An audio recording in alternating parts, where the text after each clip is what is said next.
Aujourd'hui, je vous raconte l'histoire d'un bijoutier et d'un couple de retraités qui n'auraient jamais dû se retrouver dans la même affaire.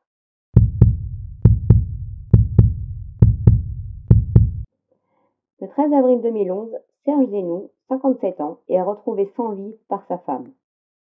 Selon le légiste, il a été abattu avec un 22 long rifle de 3 balles dans la tête dans l'arrière-boutique de sa bijouterie boulevard des Batignolles dans le 8e arrondissement de Paris. Le coffre et les vitrines ont entièrement été vidés. Ce meurtre commis en plein jour avait suscité un vif émoi dans le quartier. D'autant que 3 semaines avant les faits, le bijoutier avait déjà été victime d'un braquage par deux jeunes qui depuis ont été interpellés. Un braquage au cours duquel il s'était laissé faire.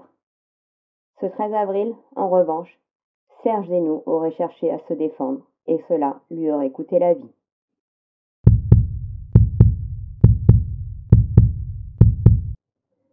Après plusieurs mois, l'enquête piétine. L'absence de caméras de surveillance dans la boutique freine l'enquête. La police décide de lancer plusieurs appels à témoins, grâce auxquels elle retrouvera la trace d'un homme appelé Patrice Uzan. Le 16 mars 2012, il l'arrête chez lui, au pavillon Sous-Bois, en Seine-Saint-Denis, et procède à une perquisition au cours de laquelle ils découvriront enterré dans une cache un pistolet de type Walther P22 et son silencieux. À ce moment-là, Patrice Uzan avoue le meurtre du bijoutier. En garde à vue, le meurtrier présumé explique que la situation lui a échappé. Il est alors mis en examen pour vol avec arme ayant entraîné la mort et placé en détention provisoire. À partir de ce moment-là, il ne dira plus rien. Les données des expertises balistiques sont alors entrées dans le logiciel de recherche du technicien, et là, les résultats se croisent avec ceux d'une autre affaire, celle du meurtre des retraités de Saint-Vith, il y a 3 mois, avant le drame de la bijouterie.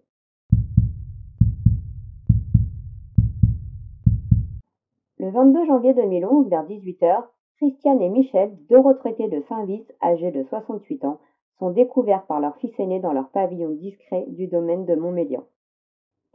Christiane est allongée dans le couloir du rez-de-chaussée. Elle a reçu 3 balles à l'arrière de la tête, une quatrième dans le dos. Son mari est au premier étage, à côté du lit. Il a été touché par 3 balles lui aussi, à l'arrière de la tête et au niveau d'une oreille. Christiane est une femme impliquée dans la vie locale.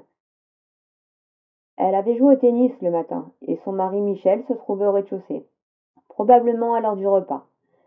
Le suspect est entré et aurait fait feu sur la retraitée. Son mari serait parti en courant dans la chambre pour y chercher une carabine cachée sous le lit, mais il n'a pas eu le temps de s'en saisir. Il a été abattu à la porte de la chambre. Les gendarmes de la section de recherche de Versailles ne relèveront aucune infraction ni trace de lutte. Des bijoux ont été volés ainsi que des téléphones portables et un sac à main. À ce moment de l'affaire, ils n'ont que peu de certitude, si ce n'est le type d'arme utilisé pour le double meurtre. L'expertise balistique démontrera qu'il s'agit, là aussi, d'un Walther P22 long rifle. L'arme utilisée dans ce double meurtre et celui du bijoutier est la même, pas de doute, et les expertises techniques confirmeront qu'il y a bien plus qu'une ressemblance entre les crimes. Les 3 victimes ont été tuées avec la même arme, et tous les 3 par 3 balles dans la tête. Il est aussi apparu que le suspect connaissait les époux Hick pour leur avoir installé une cuisine quelques mois plus tôt.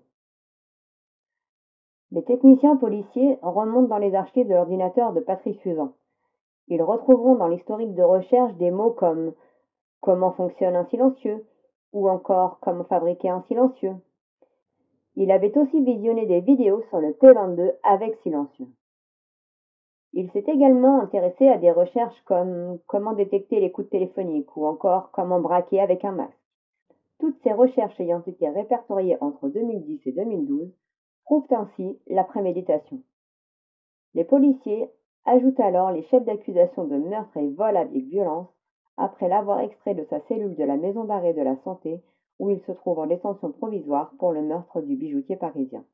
Le village des époux Hick qui craignait l'œuvre d'un rôdeur meurtrier est soulagé. Les enfants des époux Hick aussi sont extrêmement soulagés que l'enquête ait pu aboutir. Pour eux, l'attente était insupportable. Ce qu'ils attendent aujourd'hui, c'est une réponse à une seule question. Pourquoi ? Patrice Uzan est un homme de 41 ans. Il a quitté l'école à 15 ans pour devenir coiffeur comme ses parents avant lui. mais il se lassera rapidement de ce métier et vivra de multiples emplois pendant quelques années. Il essaiera même de créer des sociétés dans le bâtiment, la menuiserie, mais il fera faillite à chaque tentative. Dans les deux affaires, Patrice Suzan a nié toute implication. Concernant le meurtre du bijoutier, il a expliqué avoir fait des repérages de la bijouterie et chargé un certain Titi du cambriolage. Il n'aurait pas été présent lors des faits. Quant à l'affaire des époux Hick, il admet avoir été présent lors du cambriolage de leur maison.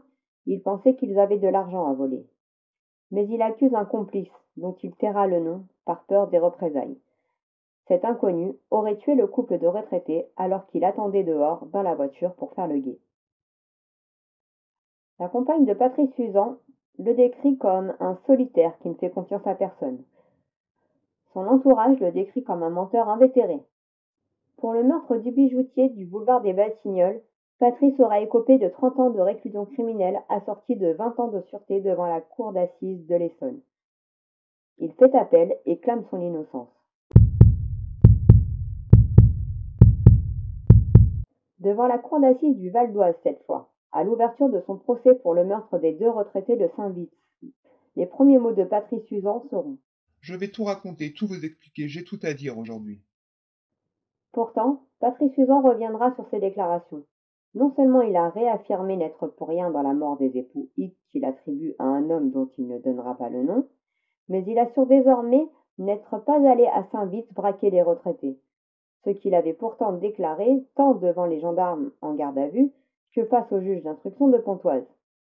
Il leur a détaillé le déroulement du braquage, la cagoule que Michel Hick lui enlève lors de la bagarre, ce qui lui permet de le reconnaître, les cartes bancaires, les bijoux volés, les allers-retours à l'étage, le pistolet P22 utilisé. Et puis finalement, il revient sur tout et nie même sa présence sur les lieux. Il dira avoir tout inventé. La seule chose qui m'importait, c'était de voir ma fille. Il fallait que je sorte une histoire pour la voir.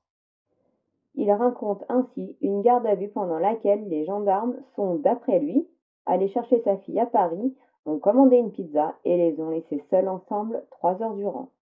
Finalement, Patrice Suzan ne sera pas cru par la juge et il sera condamné à perpétuité assorti d'une période de sûreté de 20 ans. Après cette condamnation, il décidera de se désister de son appel du procès du bijoutier et déclarera: Je ne vais plus parler, je ne vais plus rien dire. Je n'ai pas tué ces gens. Cela fait 52 mois que je vis un cauchemar. Stop, mettez-moi perpète. Laissez-moi mourir en prison. Bravo la justice.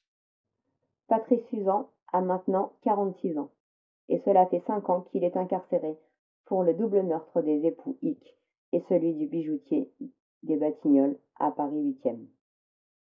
Si cette histoire vous a plu, n'hésitez pas à vous abonner, je reviendrai bien entendu avec d'autres faits divers desquels on ne parle que peu et pourtant qui méritent d'être racontés, ne serait-ce qu'en mémoire des victimes.